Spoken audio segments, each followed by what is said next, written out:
asalaamaaleykum maa ngi tudd madame Sangaré Oumy Thiam nekk secrétaire général chambre de commerce bu Thiès nekk superviseur régional du programme Archipelago bi nga xam ne chambre de commerce Thiès ak chambre de commerce des Côtes d'Armor si ndimbalal Union européenne mu ak CECOA CPCAF ak Eurochambre ñoo koy déroulé au niveau de la région de Thiès. léegi nag tey li ñu dajale woon fii dafa si 2014 dañu tegoon benn kuréel boo xam ne dafa nekkoon kuréel bi ñuy wax cadre de dialogue des parties prenantes maanaam kuréel boo xam ne dañ koy waxtaanee dañuy waxtaanee lépp loo soxal opérateur économique yi ou bien économie région Thiès ñu tegoon ko de 2012 en 2014. léegi 2014 finance partenaire technique et financier bi programme am jeex muy la GIZ PAC bi mu demee cadre boobu aussi daal di fay donc vraiment te mu nekkoon cadre boo xam ne réglé woon na ay problèmes yu bare fii au niveau de la région ndax création d' entreprise nga xam ne daan yàgg lëkkaloo nañu si ak Gaïndé 2000 ak tribunal ba nga xam ne léegi en 24 heures maximum 48 heures entreprise individuelle ak groupement d' intérêt économique yi ñu mën a créé wu donc si diggante bi aussi accès au financement yu si bare yombalal nañ ñu ko au niveau de la région même au niveau national parce que li ñu si joué woon cadre régional la woon mais dafa nationalisé woon parce que taxa permettre nañu organiser fi benn forum boo xamante ni ki ni si veille conseil des ministres décentralisé bu Thiès nga xam ne conseil interministériel bi fii lañu ko defee au niveau de la chambre veille bi defoon nañu benn forum boo xam ne ñetti fan lañu defoon lël si promenade des Thiessois nga xam ne direction yi ak services nationaux yi nga xam ne dañu nekk Dakar te Thiessois yi mënuñu woon accéder seen i bureau dañu fexe nañ ba indi woon leen ñetti fan ñu ibbi seen i bunt opérateur économique loo bëgg a laajte loo bëgg a xam-xam bunt boo bëgg maanaam daal loo xam ne daal dafa lëkkaloo sa liggéey ñu yombalal la ko ñu tegoon ay thématiques yoo xam ne dañuy waxtaanee woon ci formalisation ak aussi identification ak nañu lëkkalee les filières porteuses malheureusement bi programme ba jeexee financier ba dem programme bi daal di jeex cadre bi daal tegu si suuf ñun nañu gis ne que cadre boobu rek la woon na lu bare te jamono ji fii Thiès tollu tey nga xam ne mën nañ ne tey muy waaj a mën nañ ne mooy nekk capitale économique du Sénégal en devenir maanaam moo ko mu ngi jaar daal si buntu boobu léegi ñu ne ñun ak opportunité yu bees yi nga xam ne moo fi nekk ak élection maire yu bees yi nga xam ne ñu ngi fi ñu ne léegi cadre boobu si cadre programme Archipelago dañ koy def relance maanaam dañ koy dekkaliwaat boobu mooy que ne nekk moo loolu ñuy dajale tey ñu jóge si li nga xamante ni ki njëkkoon nañ ko def ñu jël li nga xamante ni ki baaxoon na si ñu jël ko daal di koy consolider li nga xamante ni que nii naxasaayoon na si ñu seet loolu maanaam ñu partir de nos échecs ak suñu ay erreurs pour mën a vraiment rebondir revenir cette fois-ci de bon pied parce que erreur bi si ëppoon mooy que nekk identifié wuñu woon l'erreur majeure c'était que identifié wuñu woon source de financement des activités parce que vraiment activités yi ñuy waxoon activités yu amoon dëgërlu waaye la woon activités yu dëgëroon la mais amuñu woon ku ñu gunge pour ñu def ko nag activité tamit foog mu am lu la gunge si finance léegi cette fois-ci nag dañu ko tegaat soo leen seetlu acteurs yi fa nekkoon ñoo ñëwaat bii dafa gën a renforcé wu sax ndax am na ñoo xam ne nekkuñu fa woon te bii yoon xëcc nañ leen dañuy xam nga loo xas ba expérimenté benn yoon rek da siy xam dara dena ñooñu nañu dajale tey ak waa Côte d'Armor ñi nga xam ne tey si compagnonnage consulaire dañuy gunge chambre de commerce ndax ñu gën a suñuy liggéey bi ñuy liggéey ñu gën a am dëgërluwaay ndax ñu mën a rendre vraiment des services yoo xam ne opérateur économique yi soxla nañ ko région bi soxla nañ ko donc loolu mooy ñu dajale tey vraiment ñuy rafetlu lool engagement wu autorité locale bi mooy le gouverneur dégg ngeen ko nee na autorité engagé wu nañu pour dugg si processus pour accompagner pour ñu teg cadre formel xam naa loolu suñu si yéegi di ñàkk gouverneur dina génn benn arrêté bi nga xam ne porté na création ak membre yi kenn ku si nekk loolu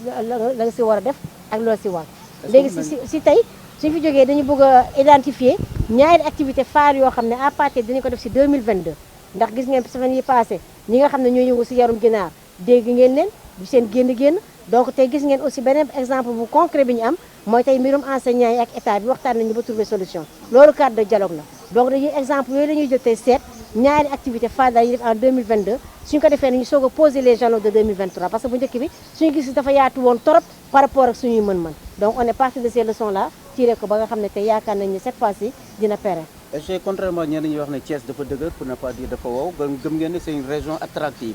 ah très attractive actuellement Thiès dëgërul monde bi moo dëgër ndax dañu nekk période lu ñuy wax ne ñu ngi naan post Covid mais nekkaguñu post Covid ndax Covid bi jeexagul xam ngeen ne que depuis ak monde bi nekk en crise sanitaire ak économique ak sociale depuis 3 ans tey secteur yëpp muy yéen muy man ku ko si wax ku ko si waxul am na loo xam ne yaa ngi koy dund ndax ñun ñëpp laata ñu nekk ay liggéeykat dañu yor kër ku si nekk tey gis nga ñu ngi wax si njëkk yi naam état mu ngi dafay informer secteur bu nekk daal lu ne yëngu na et monde bi moo yëngatu te loolu aussi soo seetloo ñun Sénégal dañu am benn nattu mooy que nekk li ñuy consommer lu si bare dañ koy jéggaani te fi ñu koy jéggaani jee tey actuellement crise économique mondiale bi loolu moo tax mbir yi dafa gën a yokk bu baax a baax a baax donc vraiment te du yokkute bi rek même yenn saa qualité bi aussi daf siy joué donc loolu nag ñun duñu toog di croiser les bras di xaar dañuy poser les jalons yoo xamante ni que ni jaar nañu si crise jaar nañu si DPP léegi lan la ñu gis nag léegi nag pour pendant post Covid crise yi nga xam ne am na tey naka la ñuy poser jalon pour mun a teg ay activité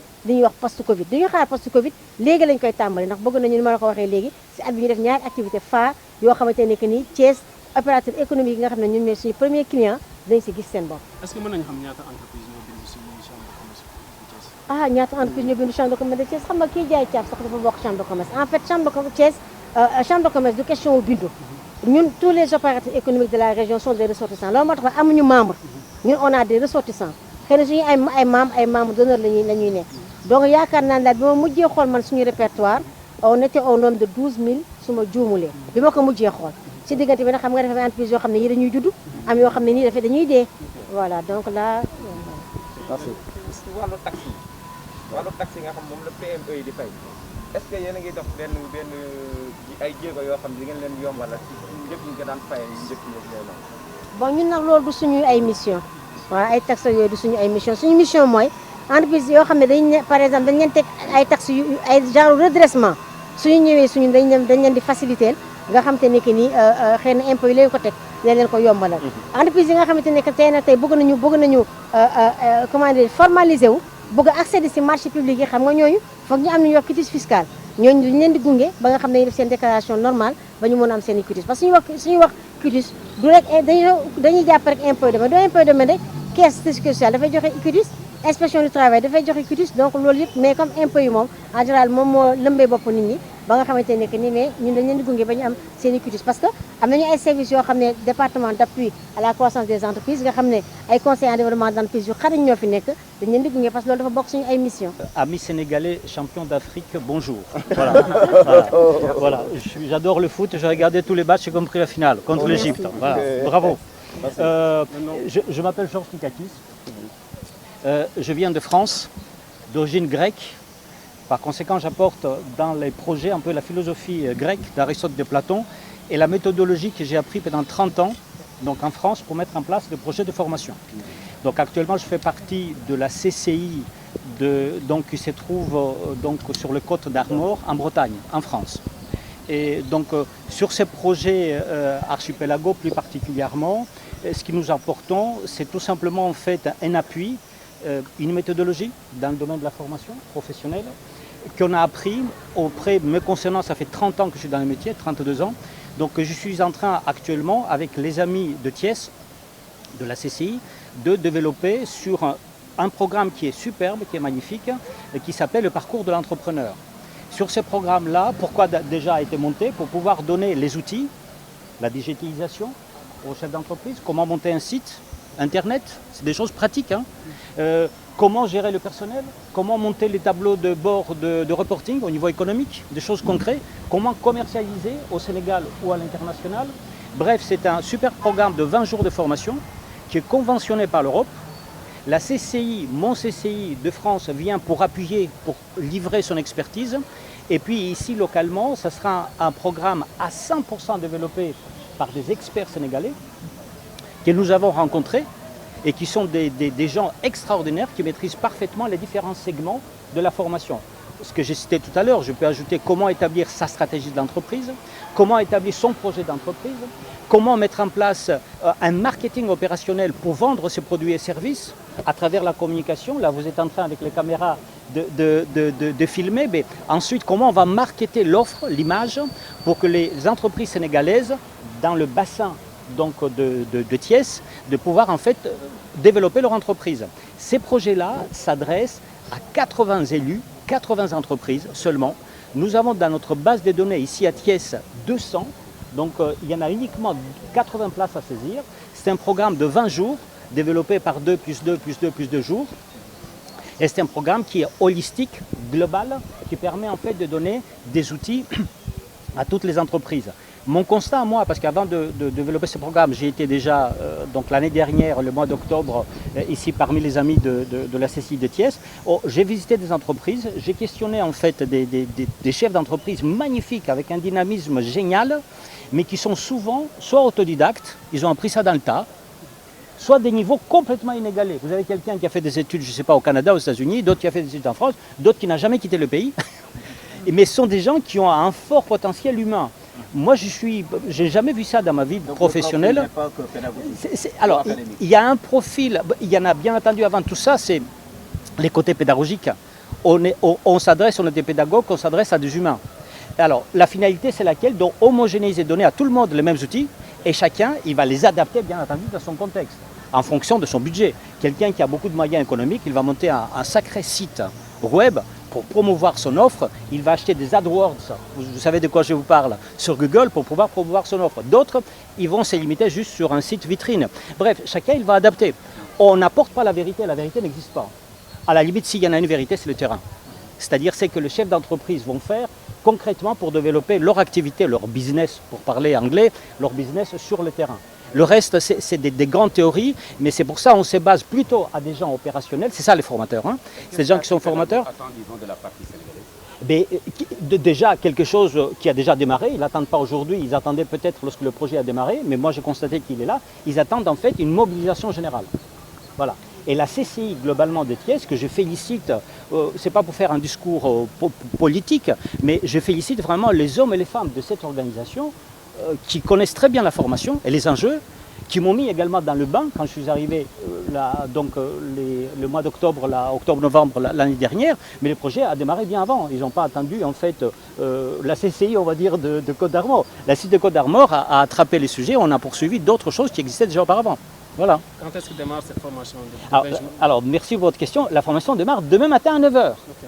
Le premier module s'appelle Développement personnel. Nous avons déjà 16 inscrits. Et il y en a d'autres qui se bousculent au portillon, mais chacun à son tour. Il y en a 80 places à saisir. Il y en a 5 groupes de 16 chefs d'entreprise qui participent au projet. Donc demain et après-demain, c'est le kick-off, c'est le démarrage de la première et la deuxième journée du premier module sur 9 modules existants. Les critères de participation? Pardon? Les critères de participation, des deux choix, disons. Je pense que le premier choix, c'est la motivation. Voilà. La motivation des entrepreneurs. L'insertion aussi. Voilà. Donc effectivement, il y a effectivement la volonté d'insérer des jeunes, parce qu'on n'a pas évoqué ça, mais c'est l'autre volet qui a déjà démarré. Donc il y a une volonté d'insérer les jeunes, parce que le projet Archipelago, dans sa philosophie, c'est sa capacité à faire en sorte que les gens localement au Sénégal puissent en fait rester ancrés au territoire, développer sur ces territoires, au lieu d'aller se casser parfois la tête en allant sur d'autres territoires qui n'est pas le leur. Par exemple, le repoyeur d'ailleurs. Le profil pour participer à cette formation? Mais c'est tous les entrepreneurs, le profil est très ouvert, ce qu'on disait tout à l'heure est très diversifié. Voilà, il n'y a pas un profil type, on ne cherche pas quelqu'un qui a entre 30 et 35 ans. Non, les gens qui vont venir sont des gens d'ailleurs que j'ai rencontrés. Hier, nous avons une réunion ici avec 18 en fait, chefs d'entreprise, des profils très diversifiés, des jeunes, des pas jeunes, des autodidactes, des hommes, des femmes. C'est magnifique. Et vive la diversité. C'est ça qui fait avancer en fait la véritable réalisation et la réussite d'un projet. Merci beaucoup. Merci à vous.